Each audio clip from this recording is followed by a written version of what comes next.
Prontinho? Tô de volta.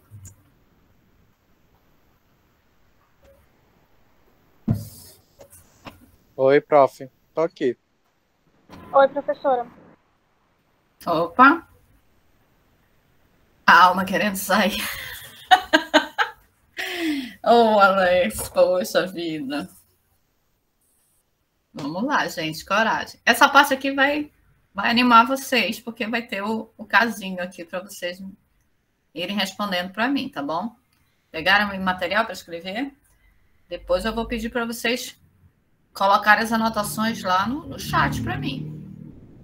Então, anotem aí. A nossa parte 4 dessa aula, né? Não fiquem com raiva de mim, eu sou uma santinha, olha lá, né? Vamos começar esse nosso bate-papo agora, falando desse caso clínico. Então, eu peço que vocês façam a anotação da história dessa paciente, tá bom? Identificação dela, ENS, 28 anos, feminino, solteira, digitadora. Na história clínica dela, ela fala que há 2 meses ela vem sentindo progressivo cansaço, que está manifestado pela incapacidade de manter o ritmo habitual da digitação. Isso começou a preocupar ela, né? E ela notou também uma dificuldade de manter as pálpebras abertas no fim do dia. Não é sono, tá, gente? Não era sono. Está diferente do que a gente está sentindo agora. No exame físico, foi confirmada essa fraqueza que essa paciente estava relatando. E aí os demais dados clínicos foram irrelevantes, né? E foi feito um diagnóstico para essa paciente como hipótese, né? De miastenia grave. Alguém já ouviu falar de miastenia grave?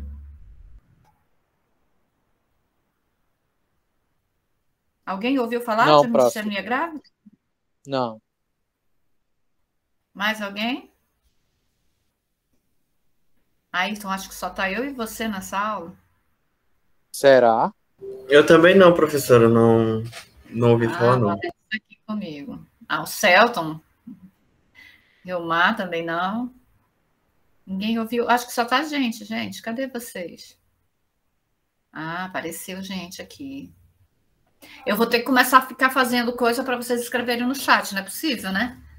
Vem saber se eu não estou aqui dando aula para os espíritos. Obrigada, Brenda. Olha só, vou falar um pouquinho daqui a pouco sobre essa história da miastenia grave, o que ela é.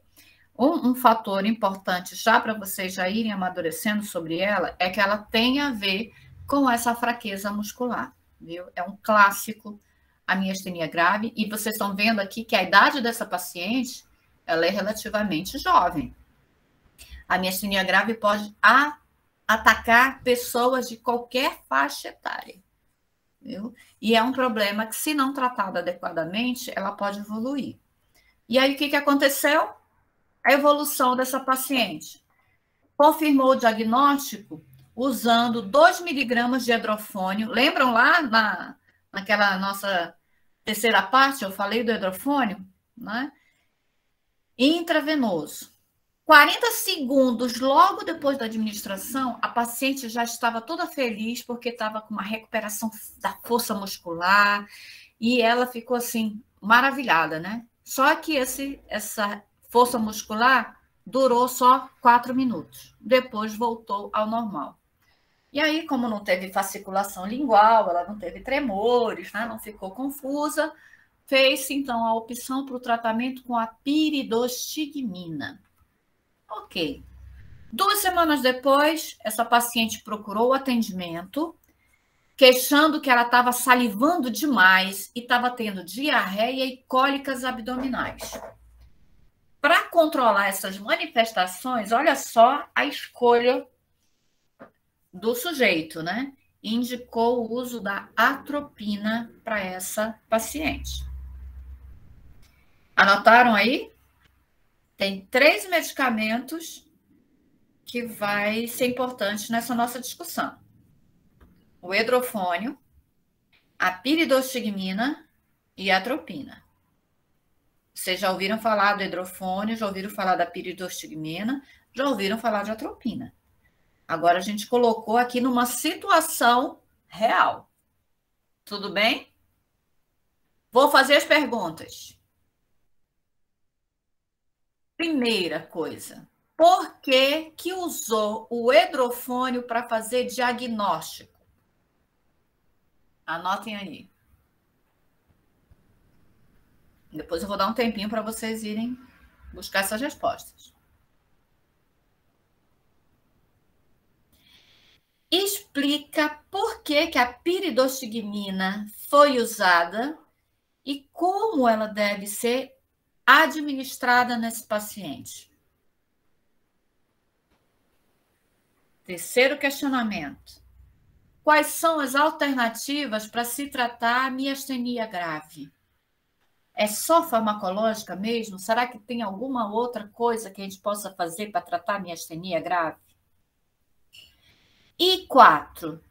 Por que foi utilizado a atropina no controle dos efeitos adversos? Será que a atropina interfere na eficácia desse tratamento?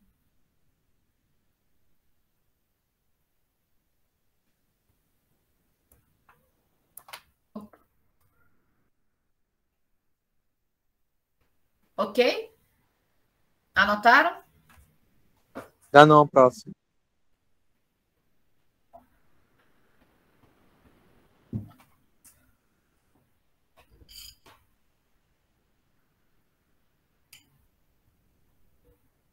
Me avisem aí.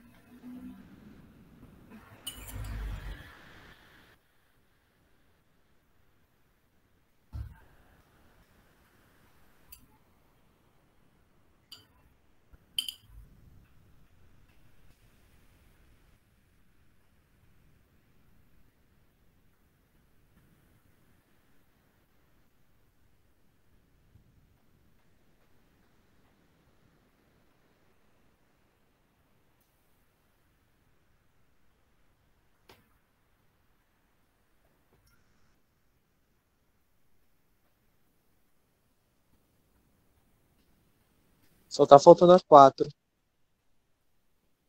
Estou esperando. Comendo bolo enquanto isso.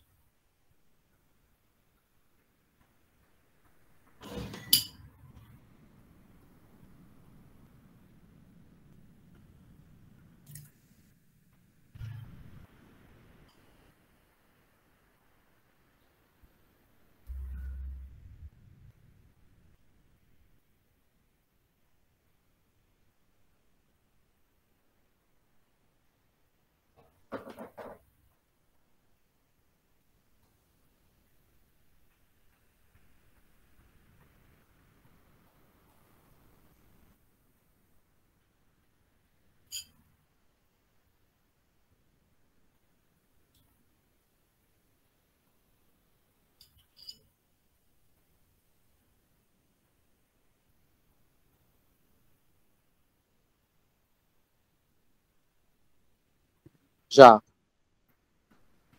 Mais alguém está copiando?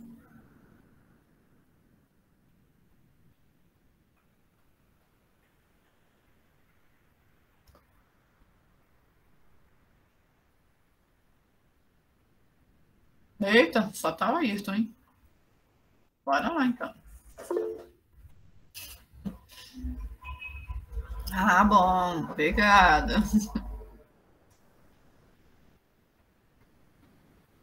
Falem comigo, gente. Eu fico me sentindo sozinha aqui.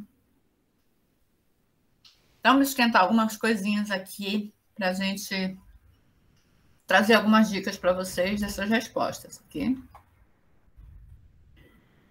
Nós vamos começar falando sobre os curares, né? Que é também oriundo de plantas medicinais, né? É um recurso já utilizado pelos povos tradicionais indígenas, desde que se tem conhecimento dessas culturas, né?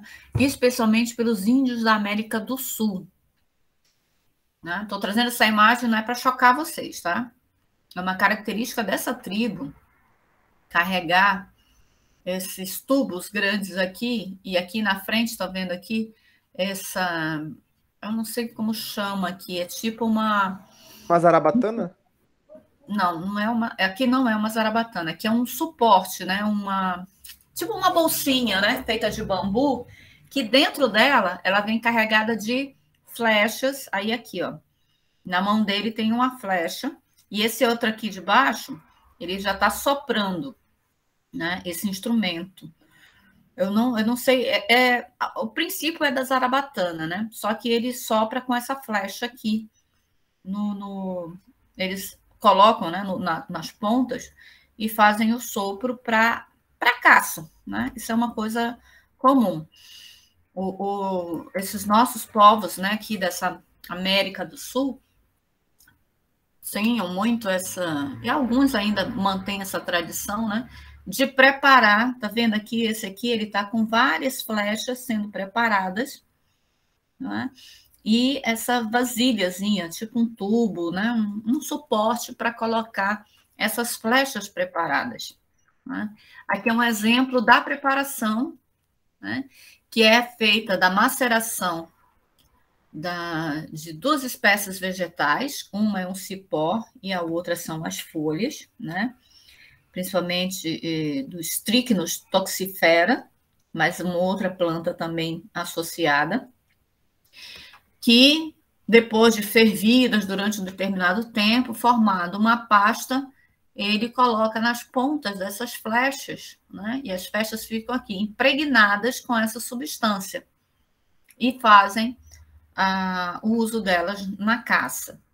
O animal, quando ele é ferido com essa flecha contendo essa substância, que depois ficou conhecida como sendo curare, ele tem uma paralisia muscular imediato à ação dessa flechada e fica paralisado por alguns minutos, né? O tempo de resposta é relativamente curto. Esse curare na ponta das flechas, ele provoca uma paralisia lá na musculatura estriada do animal. Então, impede a contração e a movimentação. Por exemplo, se for uma ave em pleno voo, ela não consegue manter os batimentos, né, das asas para continuar voando. Se for um animal correndo ou pulando de galho em galho, ele também não vai ter condição de relaxar a musculatura para poder contrair e fazer o próximo salto ou fazer o próximo passo da corrida, né? Tem uma paralisia imediata. Essa paralisia, né, também paralisa o diafragma, lá localizado nessa área próxima, né, do abdômen, é o músculo da respiração, e com essa paralisia o animal não consegue manter a frequência respiratória, e aí ele fica asfixiado e morre. Primeiro ele paralisa essa via muscular e depois ele tem uma asfixia pela paralisia do diafragma. E aí, claro, que aí o índio, o caçador, ele vai em direção aonde o animal estava correndo ou voando, né? Enfim, para recolher. Um detalhe interessante que já era conhecido pelos povos tradicionais é que esse curare ele não tem efeito pela via oral. Ele só tem ação quando ele é injetado. Por isso da flecha. Olha só que gente inteligente, né? Por isso da flecha impregnada com curare. Por isso, um animal que tinha sido flechado com curare podia ser comido pelos índios, porque mesmo que o animal estivesse lá com essa substância na circulação sanguínea dele, quando os índios comessem pela via oral, não haveria absorção desse curare e esses índios não ficariam paralisados como o animal ficou. Gente, imagina o grau de inteligência de um grupo que não tinham laboratórios, que não tinham grandes pesquisas, que não faziam essa comunicação com um e com o outro, não tinha internet. Vocês imaginam essas descobertas, como foram feitas e como foram passadas, né? Aprimoradas de geração em geração? Isso foi possível com a observação do homem branco quando começou a se infiltrar, né? no meio dos indígenas e observar o quanto que eles faziam de coisas diferentes das nossas, né? O quanto eles eram mais inteligentes e mais avançados do que a gente, apesar do homem branco sempre achar que estava à frente deles, né? Porque usava roupas, porque navegava, a dificuldade das pessoas não reconhecerem, né? Que cada civilização e cada cultura tem os seus pontos altos e baixos, né? A gente está sempre achando que o nosso é melhor que o dos outros. Né? Além de relaxar esses músculos dos animais, né, que eram caçados, os curares ainda davam essa paralisia do diafragma. Hoje, já se sabe que quando paralisa o diafragma, o trabalho na cirurgia é mais confortável, porque você pode controlar mecanicamente os movimentos respiratórios do paciente, não deixando, né, a bel prazer do organismo. Os curares foram os precursores dos relaxantes musculares, os coadjuvantes do procedimento cirúrgico. Olha só que coisa legal, né? Então, algumas coisas a gente já viu antes. Opa! O uso dos curares, então, permite a administração de doses cada vez menores de anestésicos, que vai tirar a dor e faz o paciente dormir. E o efeito do curar é extremamente rápido e tem curta duração, então dando uma segurança maior nesse procedimento cirúrgico. Aí a gente já falou da succinilcolina, ela foi o primeiro curare artificial, né, sintetizado em 1935. Depois dessa, o brometo de pancurônio, que é um curare sintético mais recente. Né? Não se usa mais, claro, curares naturais na medicina, mas em muitas tribos nós ainda temos esse uso de curares nas caças. Né? Vou contar um segredinho para vocês, tá? Não falem para o Fred que eu estou contando para vocês.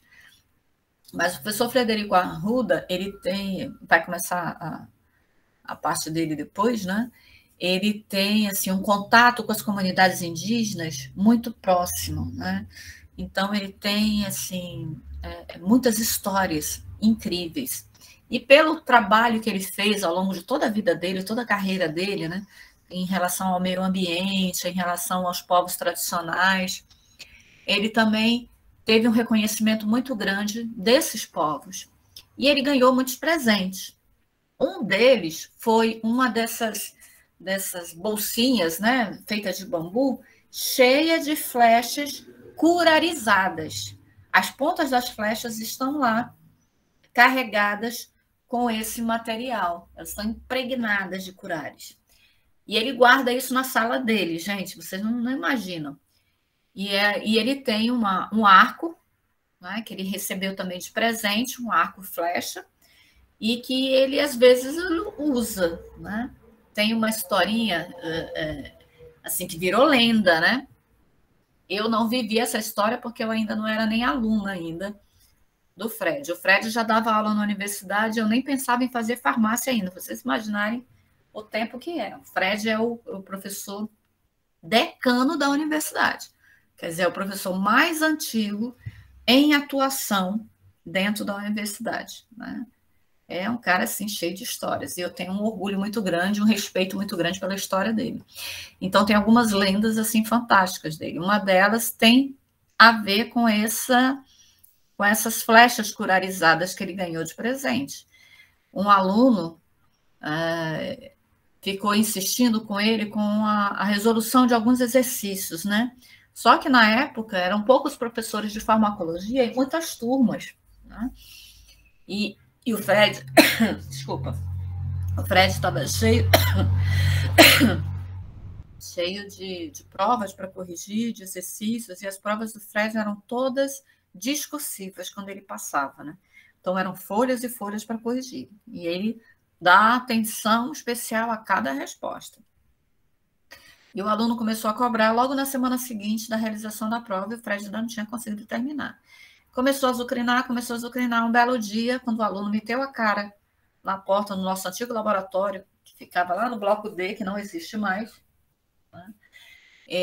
O Fred armou o arco dele, puxou uma flecha curarizada e lançou em direção ao sujeito que estava enchendo o saco dele. O garoto sumiu correndo, né? e a flecha ficou na nossa porta, né? A antiga porta tinha o lugarzinho onde a flecha pegou, viu, gente? A história é interessante. Então, só para resumir essa história, não azucrinem o Fred pedindo correção de exercício. Mesmo virtualmente, vocês podem ter algum respaldo com essas flechas curarizadas dele, viu? Mas esse é bem interessante. Ele vai dizer que é história minha, né? Mas isso são lendas. Isso foram outras pessoas que me contaram. E depois, uma vez, ele estava de bom humor e contou para mim, né? A história em detalhes, assim. E a gente pira, né? Com as histórias. Mas vamos entender como é que isso funciona, né? Tem algumas pessoas já perguntando aí no chat. Como é que é isso? Um detalhe importante é relembrar a história dos receptores nicotínicos. Isso aqui é fundamental. Então, lembrem que ele é aquela estrutura pentaédrica, né? É canal iônico. Lembra que eu falei para vocês que é um receptor tão lindinho, né? Cheio de pontinhos, parece uma florzinha, né? Quando ele está ativado, ele abre e esse canal permite a passagem dos íons, né? Pronto, isso aqui é o basicão dos receptores nicotínicos. E eles estão tanto na via muscular como na via neuronal, né? Na via neuronal estão lá nos gânglios autonômicos, sistema nervoso central, ok, a gente até já falou deles, né? A gente estava falando ainda agora sobre mal de Alzheimer, por exemplo. Mas aqui a história é receptores nicotínicos do tipo muscular, e mais especificamente, esses presentes na junção neuromuscular. Vão abrir os canais de cátions, vão permitir a entrada de íons cálcio, né? E provocar a despolarização da membrana. Essa despolarização leva a uma transmissão excitatória sináptica rápida. Esse é o clássico da estimulação nicotínica. Isso vai levar a um mecanismo, por exemplo, na junção neuromuscular de contração muscular. Então, eu consigo contrair, por exemplo, eu estou numa corrida, né? Eu preciso contrair e relaxar minhas pernas para poder correr, para poder dar um passo, para poder pentear meu cabelo. Eu contraio e relaxo os músculos para ir e voltar o meu braço, né? Para poder fazer esses movimentos. Tem várias situações em que a gente precisa contrair, até para se sentar, né? Se ajustar aí, vocês já levantaram, já sentaram várias vezes, né? Para melhorar a dor nas costas e tudo. Eu já fiz isso aqui várias vezes, minha lombar fica acabada. A gente precisa dessa transmissão simpática, sináptica, né? Excitatória rápida, nesses receptores nicotínicos musculares, para provocar isso, né? Essa é uma forma de sinalização. Aqui a liberação do neurotransmissor, né? Nesse caso específico aqui, a acetilcolina na fenda, e na fenda ele vai encontrar os seus receptores. Aqui os receptores nicotínicos, lembram as subunidades, alfa, gama, beta, né? E quando estão ativados, nesse caso aqui, ó, são íons cálcio penetrando a partir da ativação desses receptores, né? Causando uma despolarização nessa membrana. Com a continuidade, nós vamos ter o processo de repolarização e a continuidade do sistema, né? Dependendo do que vai estar sendo ligado permanentemente. Então, eu vou ter respostas bloqueadoras neuromusculares não despolarizantes, que vão bloquear o receptor nicotínico ou o próprio canal iônico. E os despolarizantes, que são agonistas diretos desses receptores colinérgicos. Os agentes não despolarizantes são aqueles que são precursores, que vieram, né, a partir do conhecimento dos curares, como é o caso da tubocurarina. O atracúrio e o vecurônio já foram um melhoramento da tubocurarina. Todos eles são agentes não despolarizantes, quer dizer o quê? Que bloqueiam os receptores da acetilcolina ou bloqueiam diretamente os receptores iônicos, né? Vão atuar como antagonistas desses receptores colinérgicos, né? Mais especificamente, nicotínicos. Vão diferir da duração de ação. Por exemplo, tubocurarina, inicia mais rapidamente, tem um tempo mais curto, o atracúrio vai demorar um pouquinho mais, o vecurônio demora um pouquinho mais. E do grupo dos despolarizantes, eu tenho o succinilcolina, que é a succinilcolina, que nós também já vimos anteriormente, né? Que vai atuar de forma de bloqueio de fase 1 e de fase 2. O bloqueio não despolarizante, ele vai ser reversível por agentes anticolinesterásicos.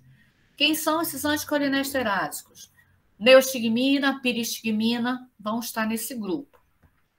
O bloqueio despolarizante, ele vai produzir fasciculação inicial, dor muscular pós-operatória. É uma clássica da resposta despolarizante. Succinilcolina, lembram? Succinilcolina vai produzir esse tipo de resposta de dor muscular no pós-operatório. É um bloqueio despolarizante. A tubucurarina, que provoca um bloqueio ganglionar, tem uma ação também na liberação de histamina, que pode estar relacionada com casos de hipotensão mais prolongado e broncoconstricção também. O succinilcolina, que é um despolarizante, pode provocar bradicardias, disritmias cardíacas, né? Elevação da pressão intraocular, hipertermia maligna, nós já vimos isso também. Os bloqueadores neuromusculares, de uma forma geral, da farmacocinética, eles têm uma relação distinta entre a sua duração de efeito e a sua via de eliminação. O succinilcolina, né, que tem um uso muito corriqueiro, tem uma duração de efeito muito curta, né? Já a tubucurarina é um dos mais longos, junto com o pancurônio. Mas nós temos aqueles intermediários, como é o caso da galamina, do vecurônio, do atracúrio. E aí vamos olhar aqui, ó, pela via de eliminação. O succinilcolina sofre hidrólise pela acetilcolinesterase. De todos esses, é o único que sofre essa hidrólise, degradação, né, pela enzima degradadora da acetilcolina, por conta da similaridade com a molécula da succinilcolina, da acetilcolina, desculpa, que ele é a succinilcolina, né? Já a tubucurarina e o vecurônio vão sofrer uma eliminação pela via hepática, né, 70%, 95%, respectivamente, e um percentual mais baixo pela via renal, no caso da tubucurarina.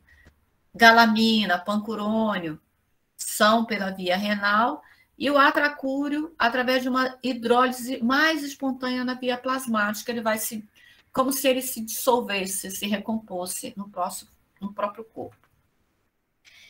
Como agem, né? Os agentes não despolarizantes antagonizam os receptores nicotínicos lá na placa terminal, liga as subunidades do receptor, principalmente as subunidades alfa, que são 2 subunidades alfa no receptor nicotínico, podem fazer um bloqueio no canal aberto e no canal fechado, de forma indistinta, liga ao receptor nicotínico, né, os despolarizantes aqui, e vão despolarizar o receptor nicotínico no nível da membrana, né, por bloqueio de fase 1 e de fase 2, como nós vimos do succinilcolina. Na fase 1, abre o receptor, despolariza a placa terminal, propaga a despolarização da membrana. Contrai a musculatura de forma generalizada, mas desorganizada, que é o que a gente observa como as fasciculações. Na fase 2, que é a exposição, né, do bloqueador neuromuscular, repolariza a membrana, mas a membrana fica incapaz de fazer aquela repolarização continuada, né?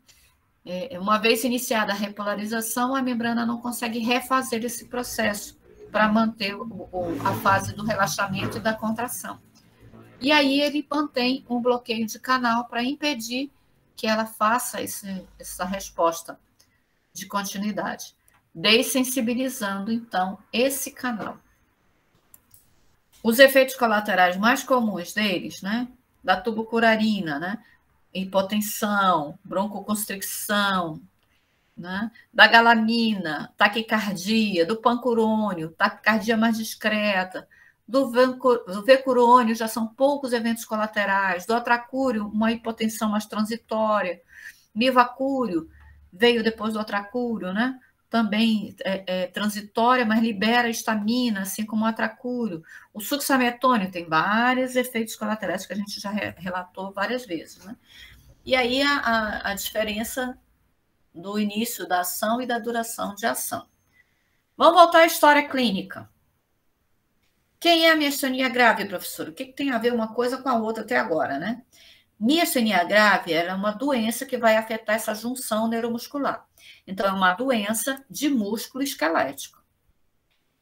Principalmente responsável pela inativação ou incapacidade de transmissão sináptica da placa motora.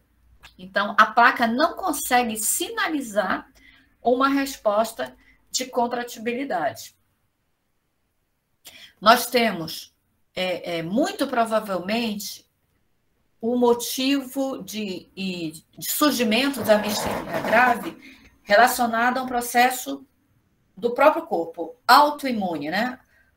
O corpo começa a produzir anticorpos que vão destruir esses canais iônicos, os canais nicotínicos, como mecanismo de autodefesa. Ué, professora, ficou doido o corpo? Pois é, ninguém ainda consegue explicar por que o corpo, o nosso sistema imunológico, de uma hora para outra, começa a reconhecer os canais, os receptores nicotínicos como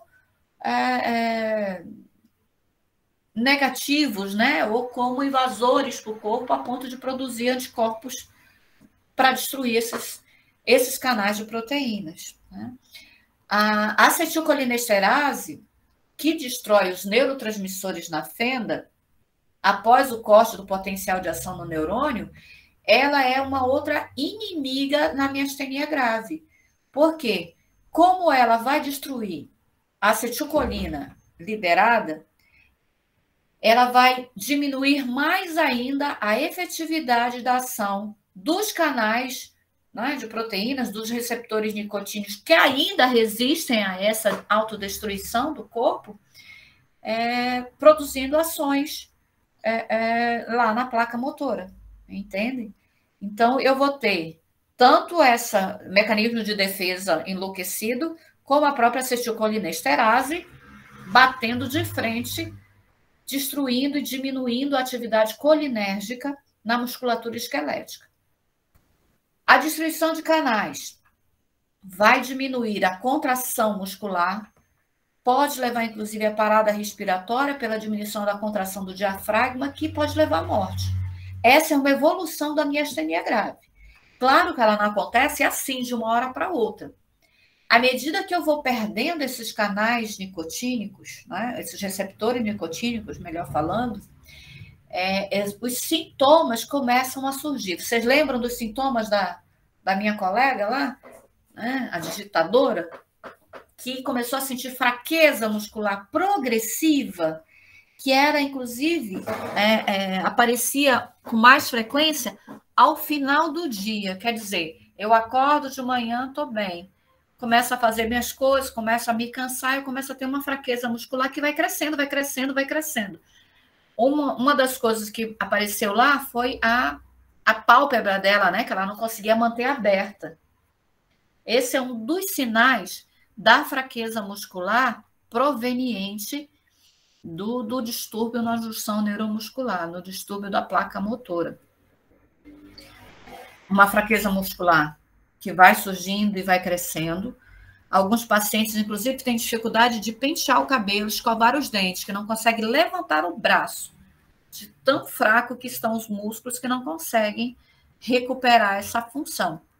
Dar um passo, subir uma escada, levar, né? Alguns testes, inclusive, que são feitos no próprio consultório médico, estão relacionados a isso, né? Consegue subir essa escadinha, faça um movimento que vai tocar na sua nuca, né? O paciente tem dificuldade de elevar o braço até a altura do rosto, né? São sintomas dessa fraqueza muscular. A fadiga, ela vai aumentando. Cada vez mais o paciente se sente mais cansado nas suas coisas normais. É diferente daquele paciente que passou o dia trabalhando no serviço pesado, né? Essa fadiga, ela é crescente nas suas coisas normais. Às vezes você nem fez tanta coisa, mas você sente essa fraqueza intensificada e uma fadiga também muito forte, né? A ptose palpebral, que é essa queda, né, das pálpebras, ele não consegue levantar como se fosse estivesse com sono, né? Na realidade, o indivíduo não apresenta esse quadro de sono, mas ele não consegue abrir os olhos adequadamente. Os olhos ficam quebradinhos, né? Que é essa incapacidade do músculo de produzir as contrações mais duradouras, né? Quando eu contraio, eu abro o olho. Quando eu relaxo, eu fecho as pálpebras.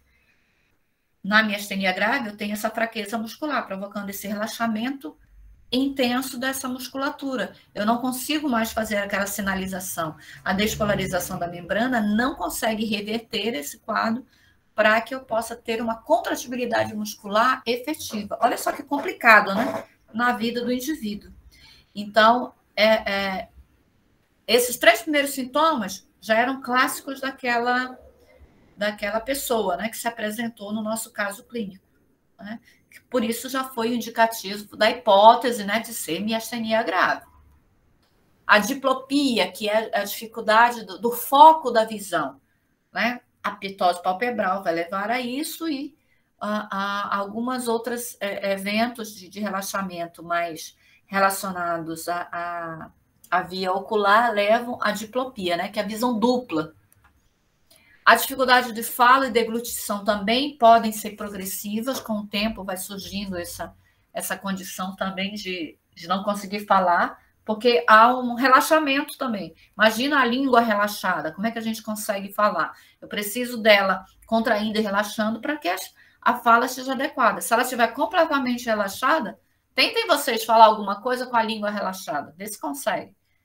Complicado, né? E deglutir também, porque eu preciso desse movimento muscular para fazer a descida gradativa do alimento, da saliva, da água. Fraqueza dos membros superiores e inferiores. E o agravamento vai afetar os músculos da respiração, como a gente já falou, do diafragma. Não é? Aqui é um exemplo disso. Não é? Numa placa motora normal, eu tenho a disposição aqui dos receptores nicotínicos em toda a extensão da placa motora. Não é? Então, sempre que o neurotransmissor for liberado aqui nessa fenda, eu vou ter a ativação desses receptores. Vocês podem perceber que são receptores iônicos, né? Receptores de canais, que uma vez ativados vão abrir, vão provocar um potencial de membrana, causando despolarização, e aí eu vou ter uma resposta muscular. Com a perda desses receptores, eu vou ter vários espaços aqui sem resposta. Então, eu vou ter parte desse tecido não respondendo mais a essa estimulação. Com o passar do tempo, a extensão da perda também vai aumentando, né? Então, parte desse tecido, grande parte desses pontos vão sendo gradativamente estendidos. Olha a problemática que isso pode levar para aquela jovem, né? E aí o tratamento. O tratamento farmacológico mais seguro, mais indicado, é o uso de anticolinesterásicos. Primeira coisa, eu preciso facilitar a acetilcolina aqui, livre na fenda, que ela fique mais tempo aqui para atuar nesses receptores que existem, que ainda estão resistentes aqui na placa motora, né? Então, os anticolinesterásicos, que vão bloquear a ação da acetilcolina, vão facilitar essa ação da acetilcolina nessa fenda. Então, eu tenho neostigmina, piridostigmina e ambenômio como anticolinesterásicos de ação média. Neostigmina tem uma meia-vida plasmática de 2 a 4 horas, a piridostigmina e o ambenômio de 3 a 6 horas, a meia-vida plasmática deles. Né? Então, são todos eles indicados para o tratamento de miastenia grave.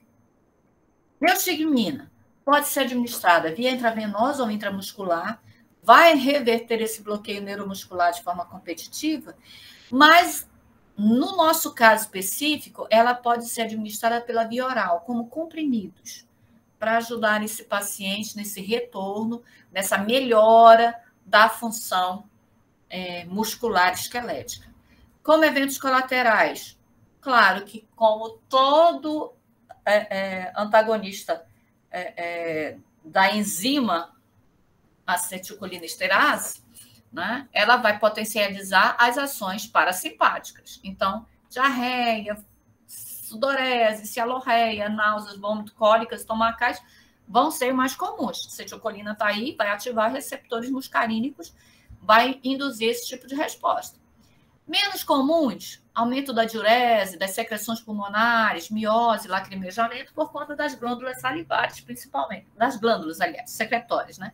Principalmente. Mas pela via oral, é menos comum isso acontecer, viu, gente?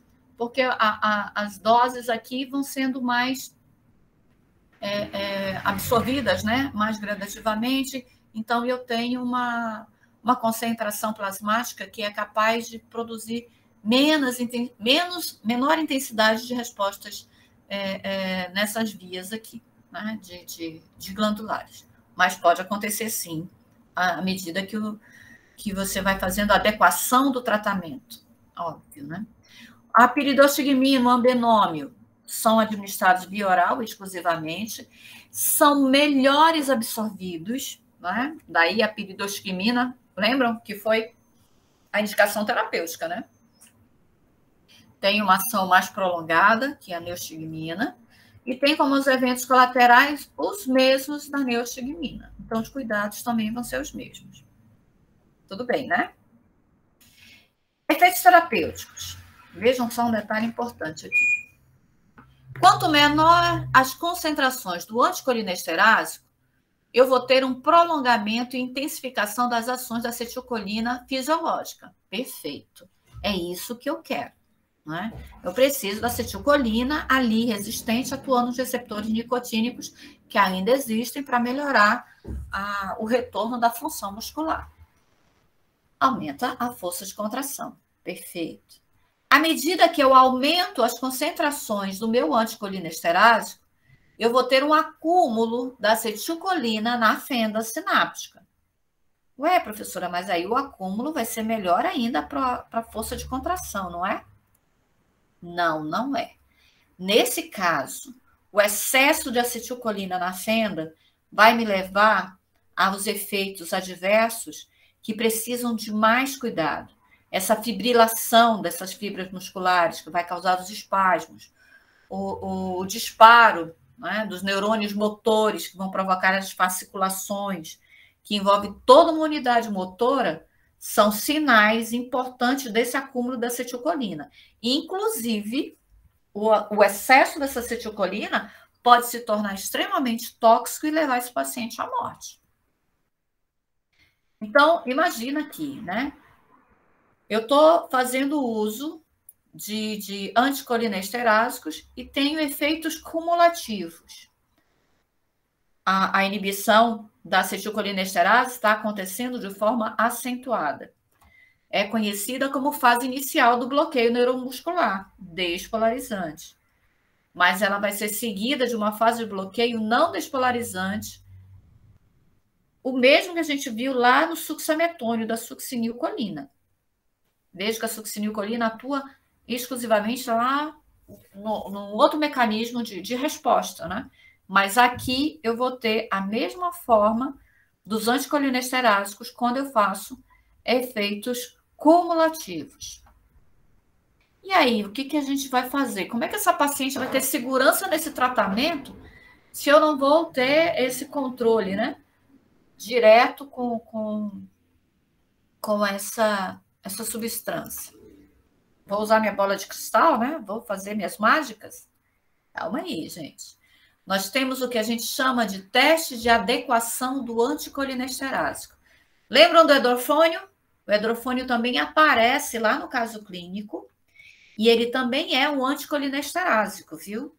Agora, um detalhe interessante do hidrofônio. Ele tem um início de resposta extremamente rápido. Vocês viram que logo nos primeiros minutos a paciente já apresentou melhora da função muscular, não é? A fraqueza muscular já desaparecia, ela já conseguia se levantar, conseguia levantar os braços, conseguia levantar as pernas, estava maravilhosa. Logo depois, o hidrofônio perdeu efetividade. Assim como ele tem uma velocidade muito rápida de iniciar a sua resposta, ele também tem um tempo de resposta extremamente rápido. A meia-vida plasmática do hidrofônio é muito curta. Daí, ele não ser usado, por exemplo, para a terapia da colinesterase. Senão, o pessoal ia precisar fazer o uso, ficar com infusão contínua do hidrofônio, né? Para ter essa função de resposta muscular adequada. Né? Ele é usado via intravenosa, não tem jeito, de 1 até 2 miligramas. Nesse caso aqui, eu vou falar para vocês do teste de adequação do acetilcolinesterase. Mas lá no caso clínico, eles usaram o hidrofônio para teste diagnóstico. São duas coisas que o hidrofônio pode ser usado. Para confirmar que o indivíduo tem a miastenia grave e depois para adequar as doses do anticolinesterase que estão sendo administradas, justamente por aqueles problemas todos que eu estava mencionando anteriormente, que vão surgir e eu preciso saber a dose certa para aquele indivíduo de acetilcolina que precisa estar liberada. Eu não tenho como medir a quantidade de acetilcolina, gente. É algo que ainda a ciência não evoluiu, né, a tal ponto de saber quanto de acetilcolina é necessário para ativar os receptores nicotínicos. Até porque eu não tenho também como quantificar quantos receptores nicotínicos ainda estão intactos, né, não foram destruídos ainda pelos anticorpos. Então, vem aí o hidrofônio para salvar essa situação. Vejam só, se o hidrofônio é administrado no paciente que tem miastenia grave e que está usando um anticolinesterase e apresentar um alívio negativo ou tiver um agravamento da fraqueza, quer dizer, ele não melhora da fraqueza ou piora dela, quando usou o hidrofônio, o que será que está acontecendo com esse anticolinesterase? Será que as doses que estão sendo administradas, elas estão muito altas ou muito baixas? Vou dar um tempo para vocês pensarem.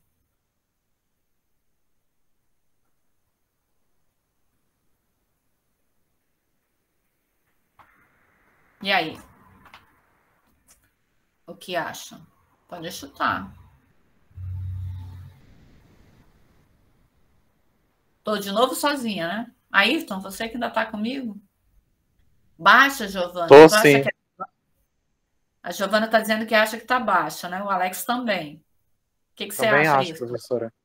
Que está baixo o anticolinesterase? Não está tendo efeito, não está funcionando. Aí, quando eu boto o hidrofônio, nem melhora e piora a situação. Então, pode ser que esteja baixa, né? É isso? Todo mundo acha isso, que está baixa? O relógio passando. Não. Como assim, professora? Nem melhora, nem piora, porque ela melhora, mas é bem rapidinho.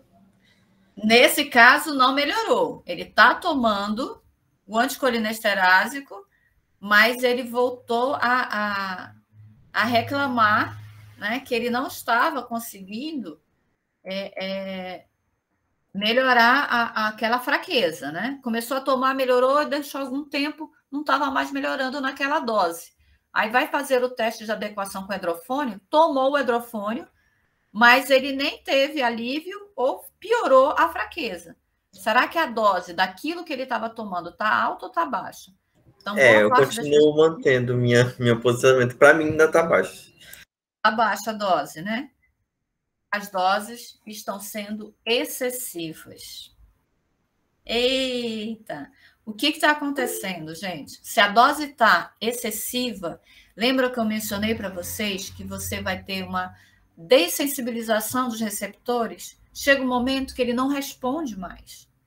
Então, na realidade, na presença do hidrofônio, se o anticolinesterase estivesse com as doses mais baixas, o hidrofônio ia mostrar uma resposta de retorno da força muscular, porque ia adequar a acetilcolina ali na fenda, atuando nos receptores, ele ia melhorar. Mas ali ele não melhorou. Então, significa que eu estou com excesso das doses, dessensibilizando os receptores. Nesse caso, o que o médico tem que fazer é diminuir as doses por exemplo, da piridoxigmina que essa paciente está usando, para que ela possa ter um retorno da força muscular. Né? Fica ao contrário, né? Necessita adequar as doses. Agora vai ser mais fácil. Professora, licença. Mas aí, professora, a senhora falou de... Ai, peraí, rapidinho. É porque eu tava lendo no meu caderno aqui, aí surgiu a minha dúvida. Peraí, deixa eu ler de novo que eu esqueci. Ah, tá. Aí, assim, a senhora falou que quando em excesso, desensibiliza os receptores, né? Então, acaba que o paciente não consegue ter nenhum resultado positivo, no caso. Aí, Isso. a minha pergunta E foi o que aconteceu. tem uma... Exatamente, foi o que aconteceu aqui, ó. Nesse caso, né? Aí, a pergunta existe uma dose... Uma dose adequada e, assim, até dizer um valor de quando é uma dose, superdose, ou é de acordo com o agravamento da doença em cada paciente? Exatamente, é individualizada. Nesse caso do tratamento da miastenia grave, existe, assim, uma dose padrão de início da terapia. O paciente, nesse caso, né? O paciente começou a terapia, mas começou a dizer que não está conseguindo ter um retorno da força muscular. Olha, continuo fraco, não consigo me mexer, não consigo movimentar. Significa que o medicamento não está funcionando. Então, para saber se a dose que ele está tomando está baixa ou está alta, ele precisa fazer essa adequação. Imagina, ele está tomando o anticolinesterásico, está tomando a piridoxigmina. Aí ele tomou o hidrofônio, vai somar 2 anticolinestérásicos. Nesse caso aqui, né, teve o alívio negativo ou agravamento da fraqueza. Com 2 anticolinestérásicos, ele não consegue melhorar, então as doses estão excessivas do primeiro, porque ele não é capaz de apresentar nenhum tipo de resposta na presença de um segundo, que é a segunda pergunta. Se o alívio for positivo quando ele toma o hidrofônio, o que fazer? Precisa aumentar as doses do inibidor enzimático, da piridoxigmina, porque se eu dei o hidrofônio, ele já estava tomando a piridoxigmina, e depois que ele tomou o hidrofônio, melhorou a força muscular dele, significa que a dose do hidrofônio está inferior àquela efetiva para que ele tenha uma terapia adequada. Precisou de 2 anticolinestérásicos para ele ter uma melhora, entendeu? Então, se não melhora, você está somando 2 anticolinestérásicos, não melhora a força muscular, então a dose do primeiro da terapia está alta e dessensibilizou o receptor. Quando eu baixo essas doses, aí eu sou capaz de obter essas respostas. Nesse caso, eu só consigo ter essa conclusão se eu fizer esse teste de adequação. E sempre usando o anticolinesterásico que ele já está usando na terapia, mais o anticolinesterásico hidrofônio, que é o de teste. É aquele que eu falei para vocês. Início rápido de ação, mas um tempo muito curtinho de vida. Então, não adianta eu usar o hidrofônio para a terapia desse paciente. Ele vai me ajudar nessa situação, para entender que dose pode ser usada com eficácia para esse paciente. Existe a dose de ataque? Existe. Mas a maioria dos pacientes, à medida que vão evoluindo, elas precisam ser adequados. Porque o que acontece? O que está me causando a miastenia? É a presença de anticorpos destruindo os receptores nicotínicos, não é? Se esses anticorpos destroem os receptores nicotínicos, continuam sendo liberados, eu vou ter gradativamente mais receptores nicotínicos sendo destruídos. Né?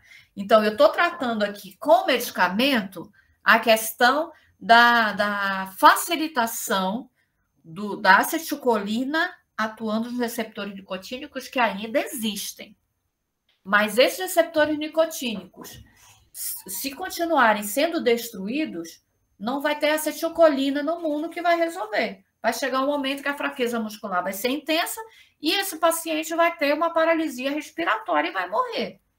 Então, eu preciso ir no outro ponto, né? O que causa destruição dos receptores. Só que aí não é mais um tratamento farmacológico. Eu vou precisar fazer um procedimento cirúrgico, né? Eu vou fazer, por exemplo, uma timectomia. Eu tiro o timo desse paciente. Eu acabo com a produção de anticorpos dele. Agora também eu acabo com a vida desse sujeito, né? Porque se eu tiro o timo, não produz mais anticorpos para mais nada, esse indivíduo vai ficar suscetível a várias doenças, né? Imagina o COVID num paciente timectomizado. Ele não resiste, ele não consegue produzir anticorpos, ele não vai poder nem ficar exposto, né, a um ambiente, a uma gripe, a um sarampo, enfim, catapora, enfim, qualquer condição que exija uma atividade do sistema imunológico. Né? Então, a miastenia grave, ela realmente precisa ser acompanhada. Esse teste de adequação do anticolinesterase, que é um teste que é usado com uma certa frequência, inclusive ele é feito lá na frente do médico mesmo, muitas vezes o próprio médico já faz o teste no paciente, para já observar isso, porque como é tão rápido a resposta, né, ele consegue ter uma condição de avaliar imediatamente na administração do paciente. Não, Bruno, não é pior que o HIV, não, viu? São situações distintas. Mas ele evolui de uma maneira complicada. No caso do HIV, se consegue, com os coquetéis, né, diminuir essa velocidade da infecção, a virologia, tem vários outros fatores, mas precisa realmente ir acompanhando. O Ayrton perguntando se foi primeiro o hidrofônio. Não, Ayrton, não foi primeiro o hidrofônio. Essa é aquela paciente que foi diagnosticada com miastenia e começou a tomar piridostigmina. Começou a tratar a miastenia dela. Só que ela percebeu que a miastenia não estava, quer dizer, que a força muscular não estava recuperando, tá? E aí, para entender o que está acontecendo com essa paciente, qual é a dose da piridostigmina que para essa paciente é funcional, ele precisou fazer o teste do hidrofônio. Aí sim, ela tomou a piridostigmina dela com o horário certinho e depois tomou o hidrofônio lá no teste, na frente do médico dela, para verificar esse tipo de resposta. Se quando ela tomou não teve melhora de nada, então a piridostigmina que ela está tomando está em dose alta, a gente tem que diminuir. Se melhorou na presença do hidrofônio, a dose de piridostigmina está baixa, precisa aumentar um pouquinho mais, ok? Fala, Vitória. Não, professora, eu ia perguntar exatamente isso que a senhora explicou. É porque do jeito que a senhora falou, eu entendi que o hidrofônio era usado junto no tratamento, mas a senhora acabou de explicar. Isso. O hidrofônio não é para o tratamento, de jeito nenhum, porque, principalmente por conta da farmacocinética dele, tá? Sempre lembre, pensou no hidrofônio, é aquele que tem início rápido de ação, mas meia-vida plasmática curtíssima. Ele vai demorar no máximo 30 minutos, gente. Aí você imagina uma substância que tem uma meia-vida plasmática curta dessa, que ainda por cima é administrada endovenosa, ela vai ter que ficar na veia direto. O cara vai ter que estar passeando por aí com o soro, né? Pendurado. não vale, não tem cabimento, entendeu? Então, o hidrofônio é sempre usado ou para diagnosticar, confirmar se é miastenia mesmo, ou para fazer esse teste de adequação das doses do anticolinesterásico. Ele é um anticolinesterásico, ele é igual a piridoxigmina, neostigmina, mas para o ambulatorial na terapia, ele não é indicado por conta da sua farmacocinética. Entenderam agora? Eu sei que é confuso. Agora sim, professor. A primeira vez que a gente escuta é loucura. Ainda mais a pessoa que estava deitada na cama, que estava dormindo, acho que acordou agora, né? Enlouquecida. Uai, o que aconteceu? Foi para acordar mesmo, né? Alex perguntou se existem terapias para evitar essa dessensibilização do receptor. Existem algumas coisas, sim, Alex, que são usadas, né, como coadjuvantes, né? Que até uma das perguntas, né, seu esperto? Que podem, talvez, auxiliar, mas não são definitivas, não são, assim, as melhores para o paciente, né? Mas tem muita gente que faz, inclusive a acupuntura se faz, uso de laser, né? Luz ultravioleta, algumas coisas parece que tem que, não sei, tem que fazer alguma coisa assim. Deixa eu ver se tem mais alguma coisa aqui, se alguém perguntou antes. Me perdi aqui.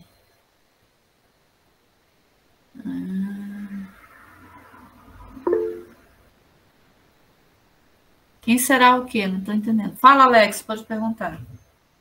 Professora, é que assim, né? Eu vou ter química farmacêutica no próximo semestre. E é nessa disciplina que eu vejo que a gente estuda muito, por exemplo, a melhoria de um fármaco, modificações que a gente pode fazer na estrutura de um fármaco para, por exemplo, melhorar a farmacocinética. Será se não tem como, tipo, se melhorar assim a farmacocinética do hidrofônio, ele seria uma alternativa para o tratamento da miastenia? Não o hidrofônio, talvez uma nova molécula, Alex. Aí poderia ser. Porque se você mexer em alguma coisa para alterar a farmacocinética, ou você mexe na forma farmacêutica, né, da apresentação, ou você vai mexer na estrutura química. Se mexer na estrutura química, já é outra substância, né?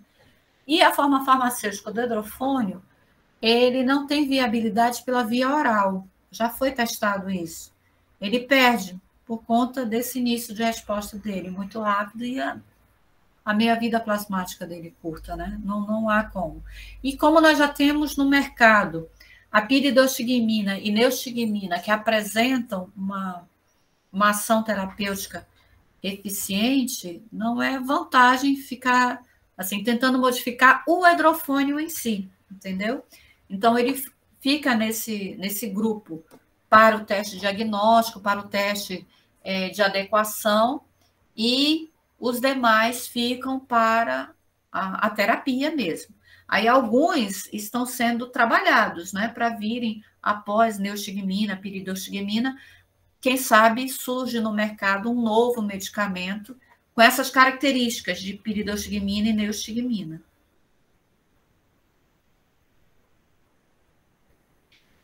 Evitar a dessensibilização é um outro fator que a gente realmente não consegue por conta do mecanismo de ação, né? Não sei se a gente consegue controlar, viu, Luiz, essa dessensibilização. Porque é muito, muito complexo o processo da liberação do neurotransmissor, né? Essa dessensibilização ele acontece lá na ligação do receptor. Como o receptor nicotínico ele tem essas subunidades, né? São 5 subunidades dele. Alguns medicamentos têm mais facilidade em ligar em 2 subunidades, principalmente a alfa e beta, e dentro dessas subunidades ela tem outros subpontos de ligação, né? É como se fossem vários pontinhos de ligação que parece que intensificam um determinado tipo de resposta e outro não, maior tempo de abertura, de bloqueio dos canais. é uma coisa que a gente precisa avançar mais ainda nesse conhecimento, dessa ligação, desses subtipos de receptores, né? É uma coisa que, no Brasil, assim, nós temos poucos lugares que têm avançado muito, né, nesse estudo de receptores. Ali na farmacologia de Ribeirão Preto, lá em São Paulo, nós temos alguns grupos que trabalham com receptores, é bem interessante. Infelizmente, aqui em Manaus, nós não temos como avançar nessa pesquisa de receptores. No mundo, os Estados Unidos, a China tem um grupo forte, o Japão tem um grupo forte, né? A Índia tem alguns pesquisadores muito bons nessa área. Verba, Alex, nem me toca nesse assunto, que só tristeza, né? O Brasil está cada vez mais perdendo, né? Deixa eu continuar, senão eu fico deprimida nesse assunto aí. Gatilho da Universidade... meu filho, para mim é um gatilho de tristeza. Mas vamos lá. Conseguiram entender essa parte, então? Do hidrofônio, da piridostigmina, dessa adequação, agora ficou claro? Normalmente essa é a parte que pega todo mundo. Acho que ficou, né? Nós temos uma outra situação interessante, gente, que a gente chama de crise miastênica e crise colinérgica. As duas crises vão acontecer.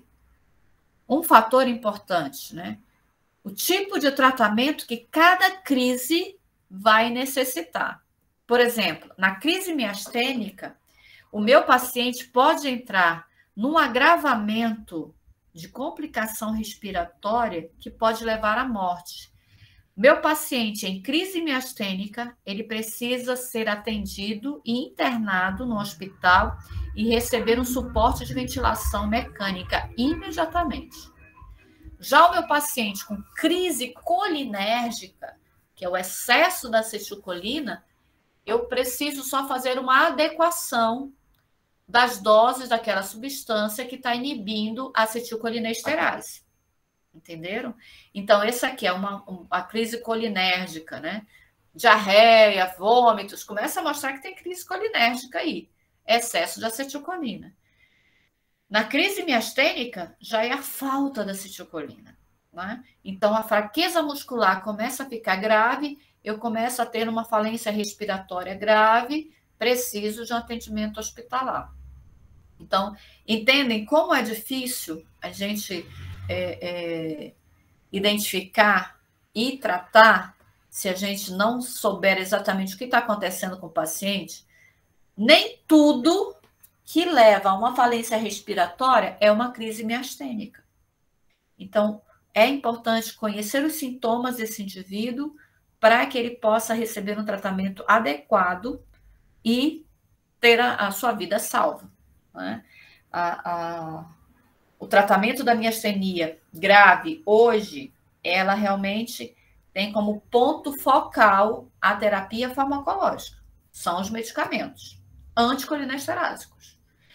Todos os outros tratamentos são adjuntos, né? Quer dizer, são colaborativos, podem ser associados, podem trazer talvez alguma forma de melhora para esse paciente. Então, tem várias coisas que podem estar associadas a isso, né? O radical é a cirurgia para retirada do timo. Aí, realmente, o paciente não vai ter mais crise miastênica, ele não vai evoluir, melhor dizendo, né? Porque os receptores nicotínicos perdidos não vão ser recuperados. Mas ele também não vai evoluir na miastenia dele. Mas também a vida dele vai estar prejudicada, né? Já a crise colinérgica, ela pode acontecer em qualquer momento, por conta da intensidade das respostas colinérgicas, principalmente muscarínicas, né? Então, essa é só fazer a adequação. Isso aqui está relacionado a esse paciente miastênico que está em tratamento. Então, é mais seguro, né, a gente manter o tratamento e adequação para evitar uma crise miastênica que pode levar ele à morte, ou uma crise colinérgica que eu posso fazer uma adequação diminuindo as doses do inibidor enzimático, né, do anticolinesterásico. Nesse caso específico aqui da nossa paciente, que é a piridoxina. Tudo bem? Professora, Oi. no caso dessas pessoas que têm essas doenças, então, tipo assim, elas vão passar a vida toda indo no hospital e fazendo aquele teste com o hidrofônio para mudar as doses? Ou Bom, quando Pode terminar, Vitor, desculpa. Ou quando elas encontram assim, a dose certa, aí pronto, fica com essa para sempre. Infelizmente, não tem a dose certa para o paciente miastênico, né? Porque o que está ocasionando a perda do receptor vai continuar presente lá, que é o anticorpo, né? E o que ele precisa é ficar fazendo realmente essa adequação, mas ele não precisa necessariamente ir ao hospital. Ele vai ao hospital se ele estiver numa crise miastênica. Mas se ele está fazendo só o controle, ele pode ir no consultório do médico. As consultas têm que ser regulares, esse é um ponto importante.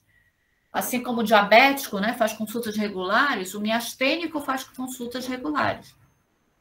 Tem uma história interessante de miastênicos famosos, né?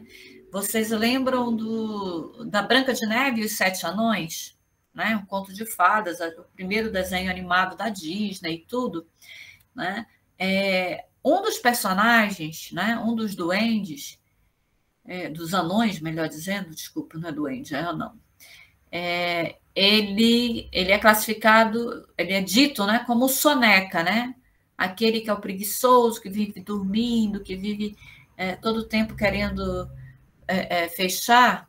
E, na realidade, se vocês prestarem atenção em toda a história da Branca de Neve, o soneca, ele não vive dormindo. Ele está participando ativamente de todos os eventos, né? Ele vai para a mina, ele corre atrás da bruxa. Claro que ele está sempre lá no final da fila, quando os outros estão voltando, ele ainda está indo, né? Aí a gente começa a pensar assim, será que realmente ele é o soneca? Muitos anos depois de lançado esse desenho, o Walt Disney, numa entrevista, ele disse que o soneca, na realidade, era uma homenagem que ele tinha feito a um grande amigo dele, que era miastênico.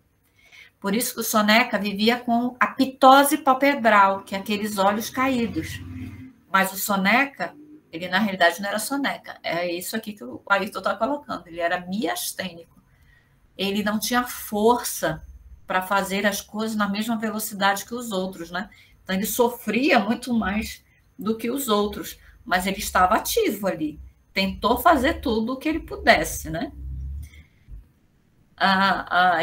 Ayrton, não sei se tu é miastênico, não. Aí a gente vai precisar pegar um hidrofone e fazer um teste em você. Professora, desculpa, é a última pergunta. E esses pacientes, assim, de acordo com cada corpo, às vezes os anticorpos não atacam tanto, em outros atacam mais. Tipo assim, no decorrer da vida dele com a doença. E aí, por isso, muda as dosagens dos medicamentos ou não? É exatamente isso, Vitória. Tá. É uma condição pessoal. A gente não consegue padronizar o miastênico, porque vai depender em que estágio ele está, em que nível os anticorpos estão sendo liberados, que de repente ele tem uma liberação de anticorpos muito baixas, né? Que vai causando essa fraqueza muscular muito lentamente, que às vezes até a pessoa leva um tempo para entender que a fraqueza muscular não é realmente relacionada, por exemplo, a um exercício físico, ao esforço que foi feito durante o dia, porque às vezes a gente chega no final do dia está morto de cansado, né? Quer deitar, quer botar as pernas para cima, porque está exausto mesmo. A miastenia tem uma outra coisa interessante dela. Ao longo do dia, você tem um cansaço progressivo, e normalmente ele se manifesta mais ao final do dia, né? Por quê? Porque toda aquela condição que você conseguiu economizar, né, de acetilcolina durante a noite, você ativa ela ao longo do dia. Então, logo no começo do dia, ao despertar, você está cheio de acetilcolina livre ali na fenda, e o teu corpo está descansado, e ela começa a ativar aqueles receptores, você consegue fazer suas coisas. Mas à medida que do meio do dia para a tarde, as coisas começam a ter um agravamento. Claro que esse agravamento vai sendo progressivo, você começa a perceber que a cada dia você vai piorando isso. O diagnóstico não é assim, fechadinho, rapidinho, como eu mostrei ali no esquema, né? Tem várias outras coisas que precisam ser avaliadas. E normalmente as pessoas não procuram logo atendimento médico quando surgem essas primeiras sintomatologias. A gente associa meio, eu só estou cansado. Toma um relaxante muscular, né? Descansa, toma um analgésico, descansa. E às vezes vai se acostumando com isso até que ele chegue num ponto em que você não consegue escovar seus dentes, não consegue segurar um copo, não consegue segurar uma colher para se alimentar. Aí você percebe que alguma coisa muito errada já está acontecendo. Então, é muito individual, sim, Vitória. Nós não conseguimos fazer esse link, né? Com padronizando todo mundo, né? O teste do hidrofone pode ser feito por um clínico geral? Pode, Ayrton, pode. Não é muito comum, porque talvez ele nem se lembre, né, que existe mais essa doença e mais esse teste para fazer. Mas já vi situações que foram feitas. Eu me lembro de alguns anos atrás, depois que eu dei essa aula, né, os meus alunos formaram de medicina, eu me lembro que um aluno entrou em contato comigo uma vez me falando, né? Professora, me lembrei da senhora, peguei um paciente miastênico e fiz o teste do hidrofone. Me lembrei da aula todinha. Que legal, né? Que a aula ficou viva ainda depois de passado pela academia, né? Primeira coisa, Ayrton, qual médico procurar? Primeira coisa, vai ter que passar por essa triagem do clínico geral. Por exemplo, para saber se a fraqueza que você está sentindo nesse momento, ou nesses dias, tem alguma outra origem. Tá? Então, precisa começar a fazer aquela peneira, né? O que tem causado essa crise? Às vezes, é um problema lombar, às vezes é um problema da cama, né? O colchão já está velho, né? O colchão fica aqueles meio deformados, a cadeira que a gente senta, né? Não é uma cadeira adequada, ou a gente está sentando errado em outros lugares de sofá, né? A alimentação da gente pode não estar adequada. Então, tem vários fatores que podem estar associados. Primeiro, fazer a triagem, e aí procurar um clínico geral. Pode até dizer, será, doutor, que não é miastenia grave? Será que a gente pode fazer o teste? Aí ele vai te fazer, antes de entrar com o hidrofone, faz vários testes, tá? Um deles, fica na frente do espelho e penteia o cabelo. Verifica como é que teus músculos ficam para levantar o pente, né? Para passar de frente para trás. Se fica normal, se você sente normal, não é miastenia grave. Se você sente dificuldade de levantar o braço até a altura do... Deixa eu parar aqui, né? Até a altura do cotovelo. Vocês verem aqui. Pronto. Ó. Levantou o braço até essa altura, não é miastenia grave. O miastênico, ele não consegue levantar o braço nessa altura. Ele, no máximo, chega na metade do caminho. Essa altura aqui, eu já preciso de uma contração de músculos, né? Na miastenia grave, os músculos estão completamente relaxados, eles não conseguem mais contrair. Imagina levantar, né? Para fazer esse movimento. É a mesma coisa do escovar os dentes. É o outro teste que o médico pede. Faz como se estivesse escovando os dentes, que você eleva, né? Os braços. Pode perguntar isso. Na verdade, era mais para comentar, prof, porque assim, a senhora falando agora de miastenia e falando sobre, né, o diagnóstico e tudo mais, a senhora acredita que eu trabalho com um moço, né, que eu sou professor, trabalho de manhã e à tarde. Aí na escola da manhã tem um rapaz que ele trabalha na secretaria, que ele tem, eu não sei se é miastenia, mas ele não consegue levantar o braço, ele não consegue fazer certos tipos de movimentos com os braços. Então Uhum. agora eu fiquei me perguntando se pode ser miastenia. Aí, nesse caso, eu teria que perguntar de alguém, né? Ou dele mesmo. Mas É, ele fala, eu consigo observa, falar com ele. observa o rosto dele, se as pálpebras ficam assim, ó. Ele não consegue manter as pálpebras abertas, principalmente da parte da tarde para a noite. Esse é um outro sinal interessante. Porque se não for miastenia, ele pode estar com alguma disfunção neuromuscular. Aí tem que procurar um neurologista, né? Mesmo para fazer um acompanhamento, de repente verificar isso. Ou se ele Entendi. já tem alguma coisa pré-existente que ele de repente nunca comentou com ninguém, isso seja um resquício de alguma coisa que já aconteceu anteriormente, né? Um acidente vascular cerebral, ele deixa algumas sequelas, né? Dependendo do tipo de acidente, da gravidade do acidente, às vezes são mais brandas, outras são mais severas. Então, são várias coisas, né, que podem levar a isso, não só a miastenia. A miastenia é uma delas. Tá? Entendi. Eu trago esse Mas, exemplo da miastenia. Pode falar. assim, mas a miastenia, ela pode comprometer alguma coisa em relação à fala ou é só mesmo a parte motora?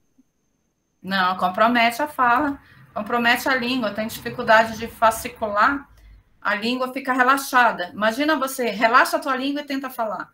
A gente não Ah, é verdade, a senhora consegue. já tinha dito mesmo, verdade.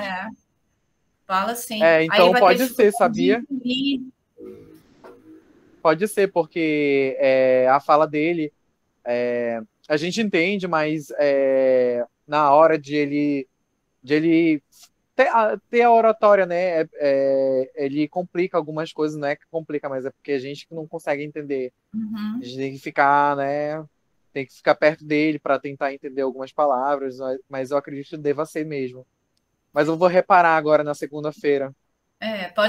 Pergunta dele se ele não teve algum AVC, porque pode ser Uhum, uma sequela também.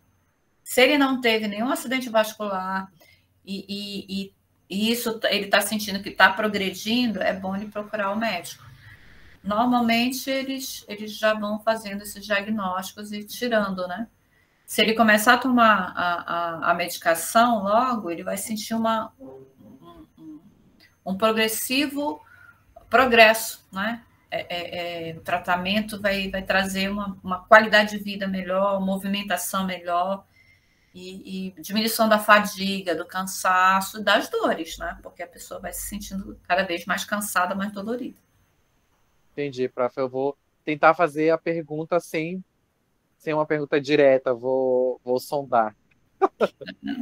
Perguntas, você já teve Obrigado. alguma coisa? Né? Depende do grau de intimidade também, né, Ayrton? Não, eu não conheço bem, não.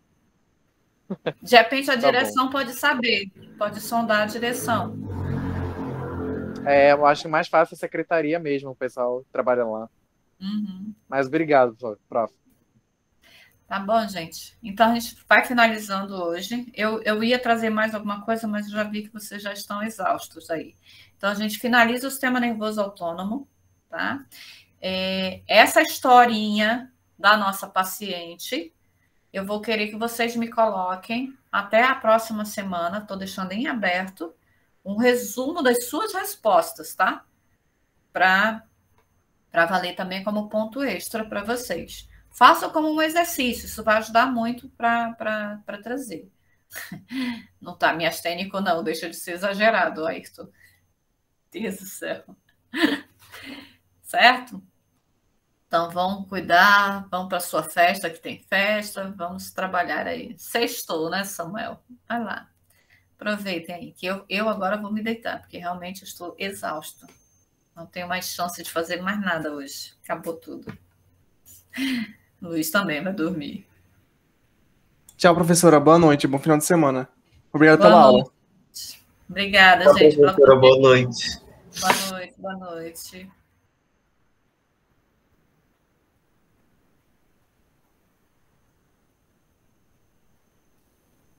Tchau, tchau, Vitória.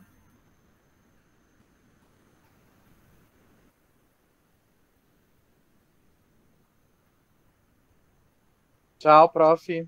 Até a Tchau, próxima. Chinelita. Até Tchau, mais. tchau.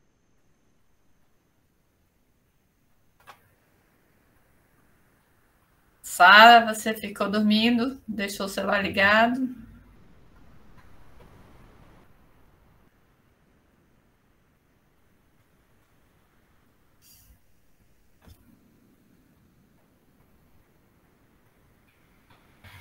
Deixa eu parar aqui, ó. Gravação.